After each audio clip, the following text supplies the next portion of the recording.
right, we're recording. We're here. We are. Well, we're not live. We're recording live, but I'm here with B-Rabs is back. Phill is out. Yeah, Phill is studying code. I think he's trying to create some kind of anti-Elon robot to like counter a nerd all the Elon's code. No, he's studying code. He's doing all kinds. Going to grad. The kid's like going to graduate school like a loser instead of bettering his life with his bros on a Sunday. What a loser! And making absolutely no money off of it. Why? As nobody watches. Like a loser. Yeah. So he's doing his thing. So we're gonna record today instead of doing our usual Monday. We used to do Sunday, so we're back at it for Sunday. And tomorrow's St. Patrick's Day anyway, so I'm sure people want to. Are you doing anything for St. Patrick's Day? You're Italian. Nothing. It's nothing. I mean, well, you mentioned before the podcast about you had like corned beef. I'm like, oh, maybe I should get that. I'll just have some corned beef tomorrow. I'll put on my green hoodie, and that's my St. Patrick's Day. Yeah, that's it. But otherwise, you spit on the other white immigrants of this country, Germans and Irish and Polish. Yes, but no, we're going to talk. Next week is a big week, or this week, I should say, because today's Sunday. This week is March Madness. So today was Selection Sunday. I was cleaning my apartment and playing Elden Ring like a nerd because I needed an action game to play. So I got sucked into that. That's just total nerd. So I don't know. St. John's won the Big East the first time in like 40 years or whatever it was. So that's amazing. So I always root for New York colleges. New York isn't a big college town. St. John's is like the team, so I'm going to root for St. John's all the way through. So, nice. But it should be fun this year. So let's see what happens starting Tuesday. I really don't pay attention like early into March Madness, and I really don't pay attention like college sports that much at all. I'm kind of trying to change that because whenever I do watch any college games, they're always amazing. Right. But like March Madness is something I only pay attention to like the Final Four, or like something like that. I remember when St. Peter's from Jersey City was in it for like a minute, and like everyone knew Jersey was excited. So like something like that, like if St. Peter's goes far, like I'll be thrilled. You get these small upset teams. They knock off a 1-2 seed. Even though it's weird, like how like I'd be like pumped. It's like I didn't go to Catholic school. Like I never went to St. Peter's, but I'm like, this Catholic school from New Jersey, they're gonna win. Like, I'm so excited for that. Like local story, not like it. I almost feel like more of a loser than if I did code with Phill. Like just getting like unnecessarily happy about that. But that's sports in general. Phil's doing his dog blog. Shout out to your joke, but it's that you have to see Brian's stand-up. He has a joke about Phill, and if you don't, I laugh harder because I know it's about Phill, but most people don't, so it's an inside. Phil laughed hard. Phil laughed hard too when he saw it because he knew it was exactly about him, and I didn't tell him like it was. He didn't. He saw it. He had to see it on stage. You had to see it on stage. So we got March Madness this week. Right now we are in the midst of spring training. We are halfway through the month. I don't pay attention like the wins and losses as much as how the players are doing. I know both the Yankees, we were talking about the Yankees injuries last week. The Mets have a couple injuries. Mania, they just lost Vientos. So what are your thoughts on the Mets so far in spring training? And what do you think, now that they got Soto, what do you think, how do you think the year is going to start off? I mean, it's one of those things with like, like it's kind of like the same with preseason, like football. It's like like when Soto hit a home run, like immediately, like first up at bat, he hit a home run, and everyone was freaking out. And I'm like, okay, this is spring training. Like, relax. All right, easy. Don't blow your load yet. But like to get very, I'm back on the podcast. It's gonna get vulgar. But I don't know. Like Mania getting hurt was. To me, that was kind of a shot to the morale a little bit. Yeah. I think he's like the best pitcher we have. Right. And Senga's good. I mean, Clay Holmes is going to start. I was going to ask that. Yeah, Clay Holmes. And I think that's interesting that he's going to start. Like the Yankees he was a closer, right? He was the Yankees former closer. He made the All-Star team last year somehow. Yeah.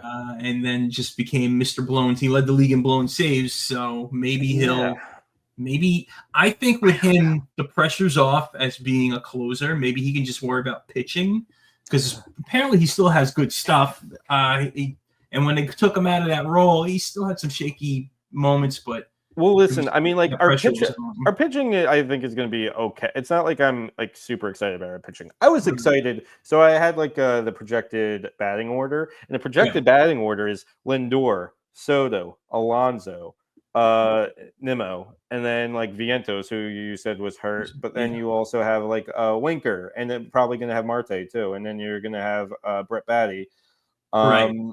And it just like when I was like looking at it, I was like, damn, especially like Vientos too, like starting like right after Nimmo. Like I was pretty excited. Seeing those first four, I was pretty excited. I think that's gonna be quite a murderer's row in terms of batting. I think with Alonso too, he's got an opt-out from what I believe with his contract. And I was like on it. I mean, besides once we got Soto, I was like thrilled, but like every other Mets fan, but I was also on the edge of my seat to see where Alonso was going to go. And I was happy he stayed here. Right. But I think because he's got an opt-out and it's like 2 years, like I think he's really going to try to prove himself. So I think he's going to have a good year. He also looks jacked. He looks like bigger? Trim and cut. Like I'm like, damn it! You used to be the polar bear. You know, you used to when he took his shirt off, he's all flabby. Yeah, he's a polar bear, a chunky guy. Now, like I saw a picture of him with I think Dwight Gooden, and like I was like, dude is yoked up. So I don't know. I'm excited for more reasons than one. He's looking good, right? Yeah, you can't complain about that. No, but yeah. So I think I don't know. We'll have to see. I'm kind of worried about her pitching. I'm not a fan of Peterson either. McGill's pretty good. But Peterson, I'm just not a fan of. I've seen him shit the bed more often than not. Like, especially like when we went to the National Leagues, we had like this series against Philly before we saw them in like the divisionals, and he completely shit the bed. He completely shit the bed. So like I don't know. I'm wary of her pitching, but I'm very excited about batting. Yeah, that's really all I have to say. What about Acuna's younger brother? The Mets have. Is he going to make Is he on the roster? Is he going to start in the minor leagues? I don't think he's going to. He's definitely not like projected to like start anything right now. I think we'll have to see. I mean, like obviously name recognition. Could probably going to get some privilege, especially in terms of like. Getting mentored and whatnot and getting like groomed. But yeah, I don't know. As far as I know, everything is projected for like batting and pitching. So we'll see. Nice. Yeah, I think both teams, Yankees and Mets, they're going to be going after starters by the trade deadline. The Mets definitely. Everybody's saying the Mets will take third behind the Phillies and Braves, but I still think the Mets will be good. Never mind winning the division, they're still going to be a good team, one of the better teams, in the top half of the league. So, yeah, I mean, we'll see. And if we have a bad season, you're gonna have Queens in an uproar. You're gonna have the most angry fan base possible. We're also just like we are, I think, the more passionate fan base in the city, like over the Yankees. I think you guys used to have the heart of the city. Now the Mets have the heart of the city. It's different now because the Mets have a different passion because it comes from a lot of pain. Same thing with the Jets. So the Yankees are the most successful sports team in sports history. So it's a different pride. They're an older team, so it's more generational. Yeah, it's like if the Jets had like Chiefs level talent all of a sudden. Like the Jets fans have been like through it for years. So if they like have like I don't know the next Patrick Mahomes or whatever, they're gonna lose their shit. That's kind of like what happened with like the Mets, especially when we went to the World Series in 2015, and then also like when Steve Cohen bought the team in 2020, everyone like was like, "This is amazing." That's why I think it comes from the pain, and now like that we're good. It's like people are excited. Yeah, it's a new time for the Met because I was watching and the Knicks too. Yeah. I mean, to segue to the Knicks, yeah. I'll quickly wrap up what I said with the Mets. The Mets are now. It's the first time you've seen somebody skip the Yankees and go to the Mets with Soto, and he left the Yankees to go do that. So you do feel a change in the air. Steve Cohen is building around the stadium. He's more about the team, retirement jersey numbers, and all that stuff. So it's a refreshing attitude for the Mets. You haven't seen the Mets celebrate. Met fans feel this great since the '80s when they were winning. Yeah. And they owned the town in the '80s. So. Both teams are going to be good. It's going to be a lot of fun. The Subway Series is going to have a lot of fights and brawls that we might have to cover. We may have to go talk to some people. I think more in the stands. In the stands, yeah, definitely. I think more in the stands. I mean, I do.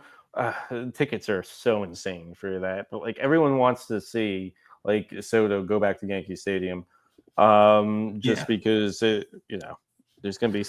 Yeah, we should go. A lot of shit talking. We should talk to people coming out of the stadium, and we'll wear like armor. It's not like the Knicks and Nets where everybody's going, I don't care. The Mets and Yankees is like. Although I feel like Knicks fans hate Nets fans. Like Knicks fans talk a lot of shit. The Nets fans. The Nets. You know what the problem with the Nets is they've never been able to establish their own identity because they've always been in the shadow of the Knicks. They started as the New York Nets in the ABA. They had Dr. J when they came to the NBA. They were in Jersey because they moved like the Giants and Jets did to the Meadowlands, but they adopted New Jersey instead of staying in New York. Now they're in Brooklyn, and it's like nobody knows how to what team is this anymore? Nobody knows how to feel about them.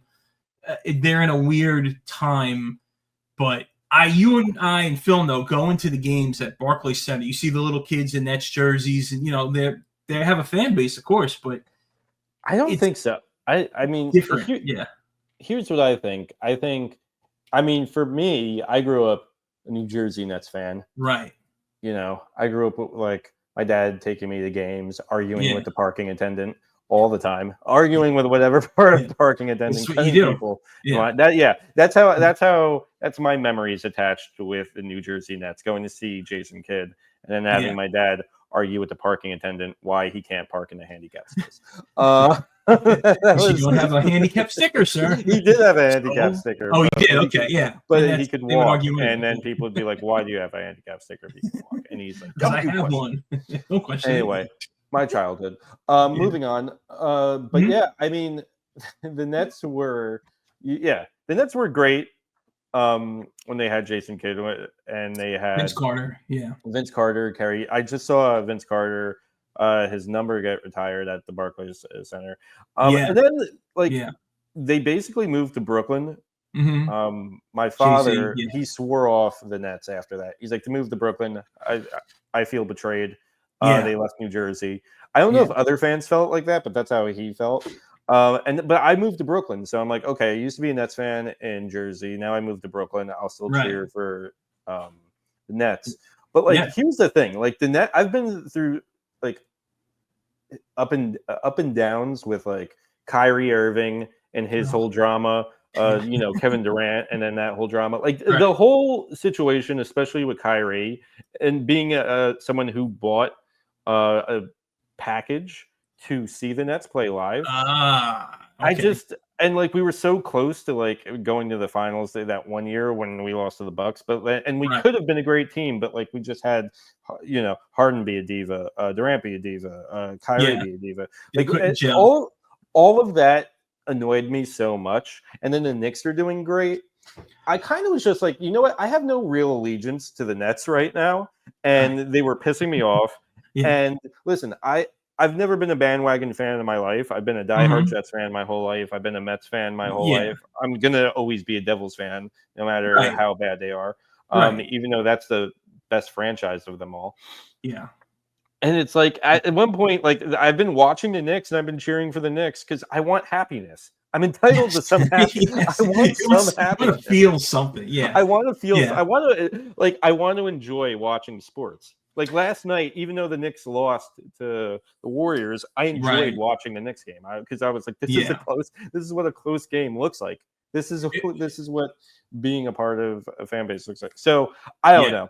That's how I feel right now. I've like become kind of a bandwagon Knicks fan just because I really like squad right now. Yeah, it's something to cheer about right now because the Knicks have been garbage for how long? They haven't been anything since. I mean, they had the 1 year at Melo, but they were in the finals in '99, and then they just fell off the planet. I mean, we're just talking just devastatingly bad drama and all the Isaiah Thomas crap, and now they're competitive and they look good, and I watched the game the other night with Mikal Bridges where he hit the 3 in overtime to win the game. That was wild. I hit the ceiling. I mean, it was so exciting, and I'm like, this is just a regular season game, but it looked like the Knicks were dead in the water, and he had to shoot that. And he's dealing with his criticisms of the coach, so it came at the perfect time where it was just like, all right, he stepped up, right? Huh? Thibodeau, right? Thibodeau, yeah, you're distant. For having we have to be related. They're related, he feels like he's literally like same sounding last name, and just when I had courtside seats to the Knicks. Right. I remember seeing him injured Julius Randle. Yeah, when Julius Randle fell on me. But I remember I also had I had 2 courtside seats. I got really lucky, and I was like right behind Thibodeau, and he's always brooding and he's always mad. He's my favorite. He's like a cartoon character almost, in the sense that like you feel like you couldn't have made like a more perfect angry coach. He's just brooding all the time, and he's like got like 3 strands of hair pulled over. So they're combed neatly. Yeah. As a balding guy with a French last name who's also very angry at the time. There you go. You could play him on SNL or something. It'd be perfect. So yeah, I could actually probably. We should film that. We'll film a skit. We'll go to the park, one of the parks of the city. You can be Thibodeau. Yeah. I'll be Zelensky because I look like that's nothing to do with basketball. And then Phill could be he looks. What's the pitcher? He was on the Mets. Who got Scherzer. Phill looks like Scherzer too. He does look like Scherzer. Holy shit! So I can't believe we never brought that up. Yeah, I think I mentioned it to him, but like not on the show. So. Did you watch the Knicks game last night? No, because I don't have regular TV, and I was trying to see how I can get it, and like even the streams. What streams? The streams don't work. Yeah, illegal streams. So I have MSG. I have the Gotham Sports app. The Warriors were looking great like last night. I mean, like I remember, obviously, like I feel like before COVID, it was like that's the new dynasty is the Warriors. Yeah. And then, like, I feel like they kind of fell off, like, after COVID. Like, they were, like, doing really poor. And then now they're, like, now they're incredible again. I mean, like, if they're shooting from outside, like, they're always going to make it. Like, it's funny, too. Draymond and Kat were getting into it, too, as well. It's funny also watching Draymond, like, age. Because he used to, I mean, you always remembered him as like the young guy that was like talking shit and starting fights with everybody. Now he's like got like gray in his beard. Yeah, he very much it's very much giving "get off my lawn, you crazy kids." Like that's he's reached that point of his career. That's the beard he has. Like he seems like an old curmudgeon yelling at Kat, and Kat's like the kid that like. Set fire to a bag full of dog shit and watch them step on it. Draymond is becoming the unlikable version of Charles Barkley. That's what he's like, an unlikable Charles Barkley. He is an unlikable Charles Barkley. Yeah. I mean, I don't know. Yeah. Like, we'll see what he's like as a commentator, but like, I think he's like the perfect villain of the NBA. I don't know anyone besides. He likes being the heel. Yeah. I mean, he's been the heel for a while too. I don't know anyone else that. Well. Yeah. I mean, obviously, Bill Laimbeer was like also a heel too for a while, but like Draymond's like Bill Laimbeer was admittedly not. In every documentary you see, he's admittedly not a good basketball player. Self-admittedly, he was like, I wasn't good. I just wanted to piss people off. Draymond is good, but like he's also he's always been the villain. It's fascinating. Yeah, and I don't know what he's like in real life. I know what the whole thing was with Kat was that Kat missed the game to go to he had to go to a funeral, and Draymond didn't know that. He was saying like, oh, he doesn't want to play against so and so against the Warriors, blah blah. He was like trash talking him, and then they said, Draymond, he went to a funeral, and Draymond was like, okay, so he wouldn't apologize. I didn't know that.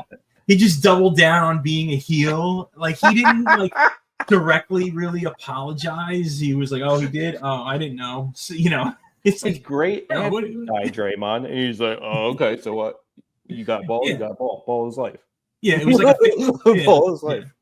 It was like a family friend and a cat. Yeah, a family friend, a cat, and his wife or something like that. And I think that's who it was. And then he was like, he had to go to the service. We got to bring up that. We got to bring up that press conference next week. That'd be fun to watch. Yeah. Yeah, man. He's been and it's always also what's interesting too. Is I always wondered like what the dynamic was between like Curry and Draymond too, because like Curry's like literally like a guy, like a golden boy, like he's like a Christian. He's a Christian. He's so clean cut. He's so nice. Yeah. And then you have Draymond, who's just like such a piece of shit. And it's like and then you also had Clay, who smoked weed all the time, which is that's right. But like I always wondered what the dynamic was like. If Curry was ever like pissed at Draymond for his drama, and if Curry ever tried to rein him in, but I feel like they just kind of stay away from each other. They kind of stay in their own lanes. I think it reminds me a lot of the '86 Mets with Gary Carter, because Gary Carter was the Christian. He did the right, he didn't get any trouble, and he's playing with Strawberry Gooden and Hernandez, and Lenny Dykstra. And it's like, how did you play on a team? And it was all like, we just wanted to win.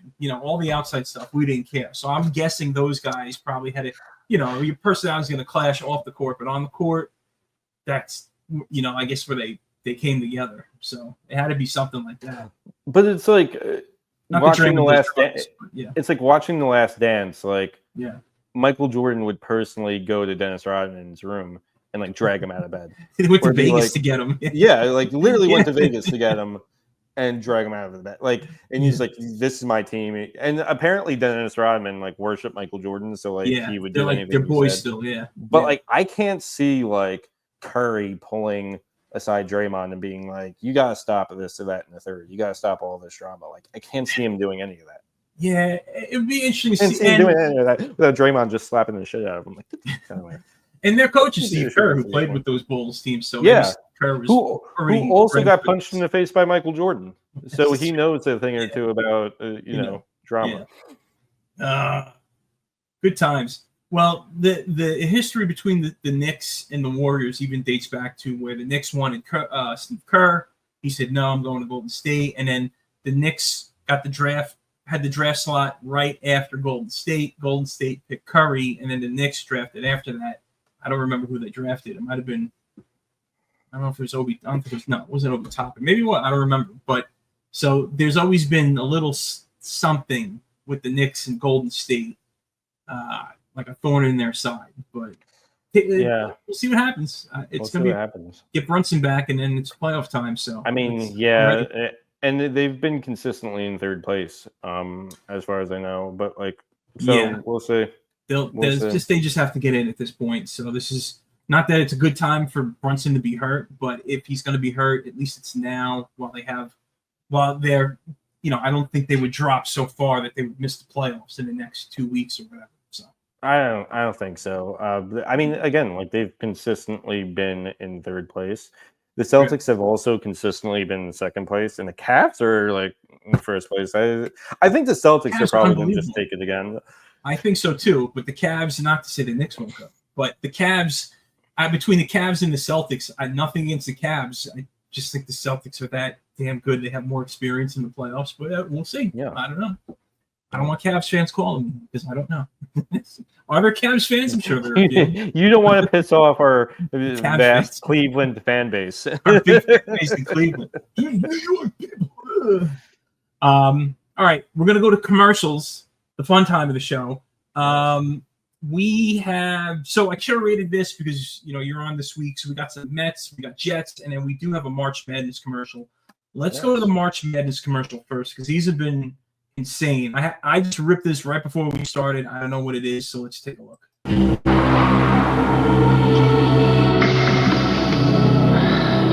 It's over.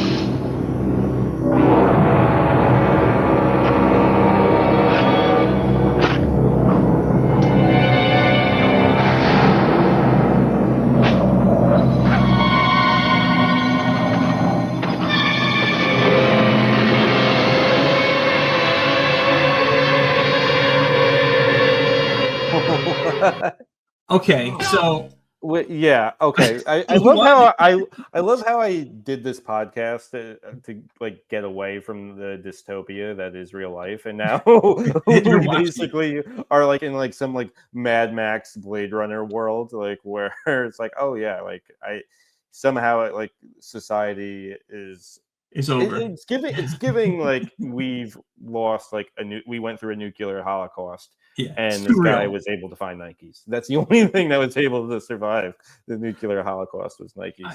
I got the vibe at the beginning of this commercial that they were making PEDs for the college players. I didn't know what was going on at first. That's what it looked like. So these guys, I've seen these guys and stuff. The guy on the left, he was on Seinfeld. I remember he was the delivery guy. Yeah. That I forget. Elaine ran into him, hurt him. He was a bike messenger. I forget. And then now they went from stealing the blood of colleges to digging up sneakers. Is this way in the future? Like, there's a lot to like what's happening. So hopefully next week I can find the second part of this and know what's going on. What will survive? Honestly, I'm on the edge of my seat. What is going on? Like, is this going to like turn him into like some Mad Max so that can like cross over everybody? Like, yeah. I mean, like they're saying it's over, so like I guess there's no more college basketball. But this guy found a pair of Nikes, so he's going to be the savior to bring basketball back. I was about to say, because that out of all the things we should really be worried about in this world, it's the survival of college basketball. Like, we don't know if that's going to be preserved in the new millennium, especially. No. Who's the guy with the eyebrows on the right and the gray hair? I've seen him in stuff. Yeah, he's always like the guy. He's one of those guys. Like I've seen him in a bunch of movies.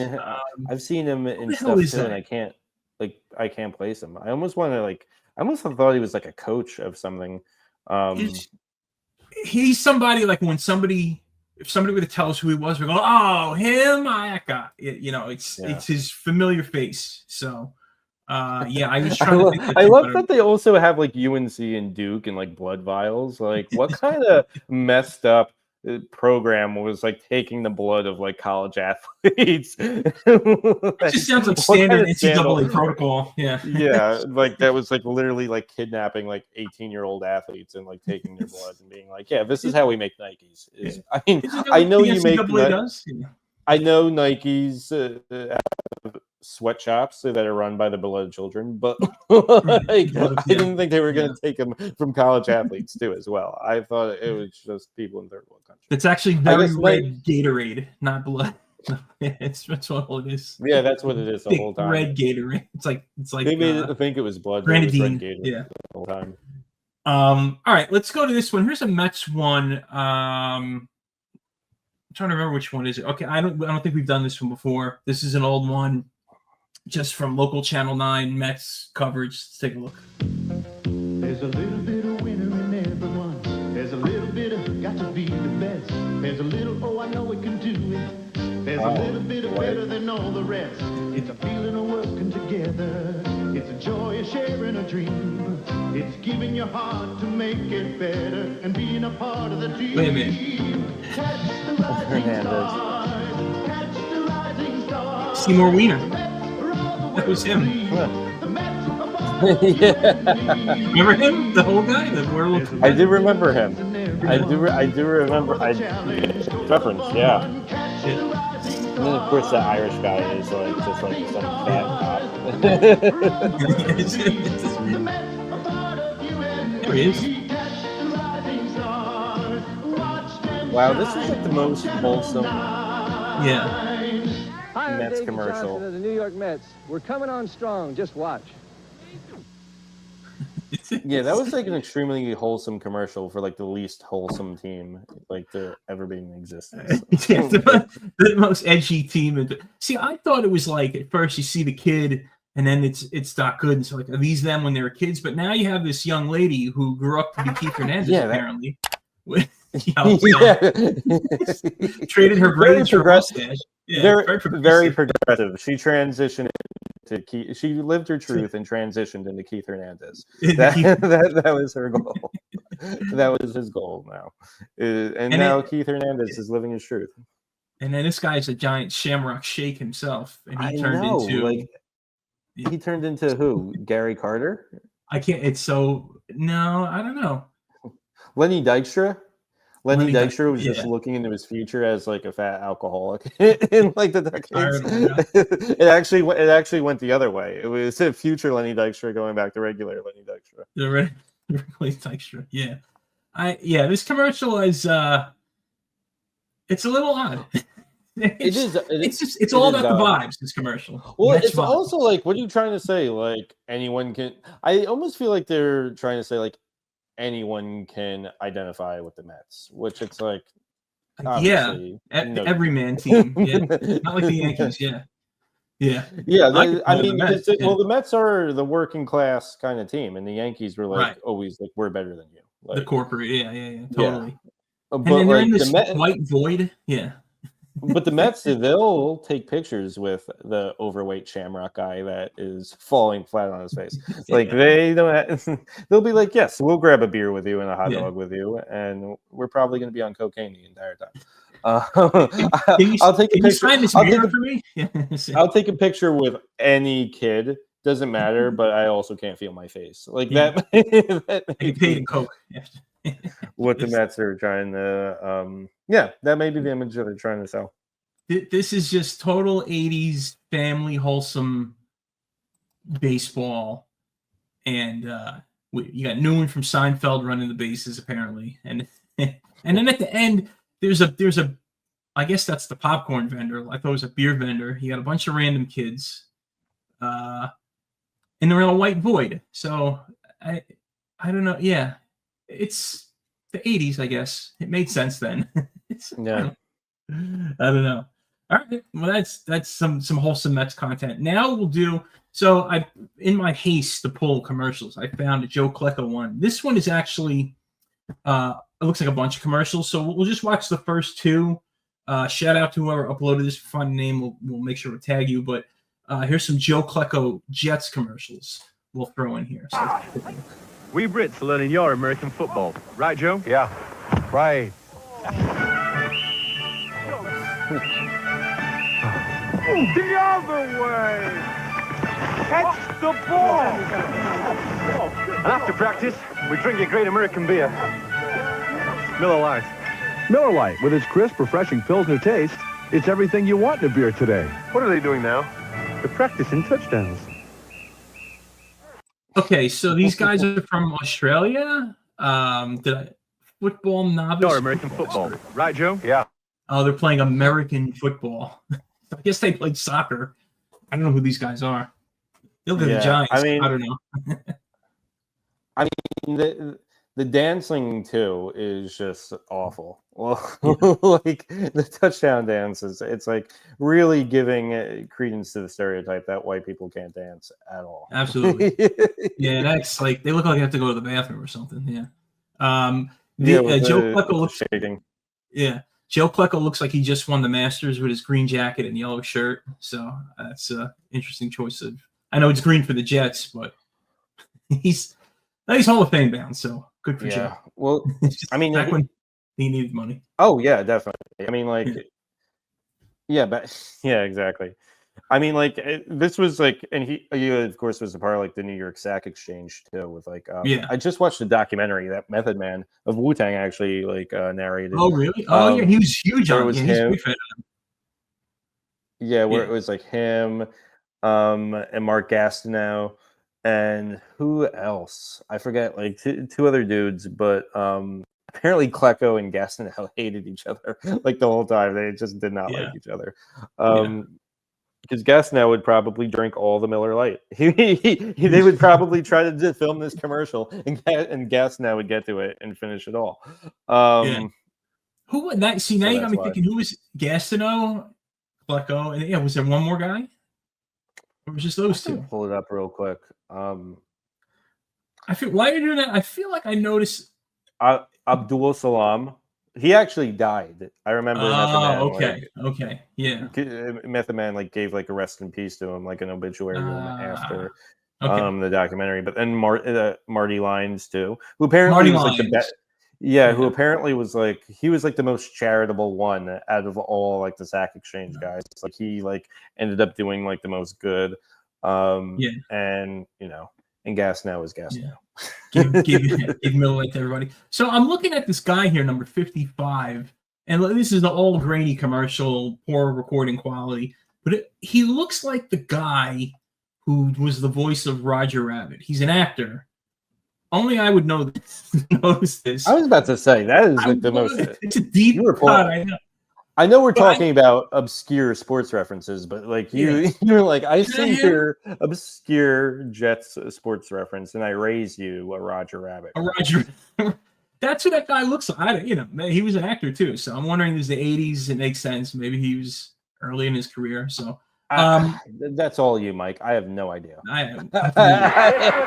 have no idea whatsoever. Oh, a lot of people also forget. I think like Klecko was just like he was just naturally built, just brolic as hell. So like I think he pretty much walked on to the Jets. After like a few like strongman competitions and whatnot. Yeah. So, which brings us to this next commercial. Apparently, in this commercial, he's arm wrestling. Let's take a look and see what this is about. Klecko is with all of his strength. In arm wrestling, raw strength doesn't mean a thing without the right grip. It's like driving screws. The harder you twist, the more they slip and strip. But now you get the extra grip you need. With new grip tip screwdrivers. Oh. This permanently bonded tungsten carbide grit bites into the screw head. Now they work the way they're supposed to work, even with Phillips and power bits. As for the grip tip, wherever you buy quality tools. The grip tip. This very suggestive commercial. The screwing and the stripping and the tip. Just put in the tip. That's all I want. That's all I want for my tools and anything else. Just the tip. That's how I live my life. He's like in this commercial. And he slides out too. He slides out of the small little slit. Okay. By design. Yeah. I'm bringing the podcast to dirty places again. That's what we're used to anyway for us. That's our standard. He looks like if you don't buy this, he will come to your house and tackle you. That's the vibe I was getting from him in this commercial. It's like right here. I mean, he's definitely just got a resting bouncer face, especially but also like with the mullet too. Like definitely like rocking an 80s vibe, too. So like he probably he was a bouncer that thought he was like cooler than everybody else at the club. Yeah. That was the vibe Joe Klecko gives. Yeah, he's definitely got that attitude. Yeah, I don't know why he has all like the hatchet and the hammer. The guy's so big he can just break wood apart himself. So. Oh, dude, he's like he doesn't need tools. Yeah, he's like the Hulk. He's just him and Gastineau were just brolic as fuck. Like they were like absolute just animals. Yeah. We might as well watch this last one. I think this is the last one on the video. Let's just take a look. Me and Joe were two of the most feared players in football. Now we want to try more peaceful pursuits, like fishing. We brought along some cold Miller Lights. Light's not some watered-down version of a regular beer. It's a less filling beer that really tastes great. You ready to try and catch a fish, Randy? Okay, Joe, I'll go first. Hey, fish, get in the boat! Oh, this fish is pretty easy. It's no fish story. When it's Miller Lite, less filling tastes great. Hey, that was too small. Get out of here! It's actually kind of funny. Yeah. So Randy White and Joe Klecko on a boat. Getting drunk on the boat. Yelling fishes. At the fish. One of the oldest jokes in the book. Yelling at the fish to get in the boat. Yeah. If you know your Bert and Ernie, they've done that themselves. So this is like the football Bert and Ernie commercial. Yeah. So I don't know who the other guy is, but he's throwing fish back. I don't care if the fish is small. It's more eats. Keep it. Why are you giving away food? That's what they expect to happen. That's what they expect to happen with women after they win the Super Bowl. Like women are just going to throw their panties at them and just jump all over. It's like, just pretend they're broads after we win the Super Bowl. That's our method acting, but they're fish instead. They're going to be fish, but think women. Yeah. But does he get hit in the head here, Klecko? Let me see. No, he does. Oh, yeah. He got hit in the head, and he kept a straight face. He kept going. I want to know I want to know the production assistant that like decked him with a fish. That like we're holding like buckets of fish and like just like decking him in the head, and it's like, oh shit, I just decked Joe Klecko. Not only am I going to get fired, but he's going to murder me in the parking lot. After the shoot, he's going to dispose my body in the water right now. He's walking around with full body cast, you know, with the things on the arms, the little poles that you can't watch. He's like Frankenstein. Yeah. Good commercial. I like, you gotta like the 80s neon plastic sunglasses. Those are still in, those will always be cool. If you can keep those around, that'll be just fine. You can always put those on. So look how small the beer cans are in there. Well, I mean, compared to these guys, they're just blown up too as well. Like, yeah, the beer cans are like just literally like Legos, basically. Right. Yeah, it's like little shot glasses of beer. Yeah. Him. Yeah, so. Yeah, it really is. It's, a full can of Miller Lite is like a shot glass for Joe Klecko. This is good. This is fun. Glad to have you back here this week. We got more coming. I know you'll be back for whatever we do. And we're just chugging along with this little engine that could. You know, we got 3 people watching. Your mom's going to watch this week, so we got her back too. There we go. Kathy's back. And yeah, I think with the warmer weather, hopefully we'll be going out to more live events and talking to some people on the street and making fools of ourselves. And that's just the fun of sports podcasting in 2025. That's what we do. Yeah. Well, excited to be back. Excited to do the show. So yeah. I will see you next week, Mike. I'll see you. Okay.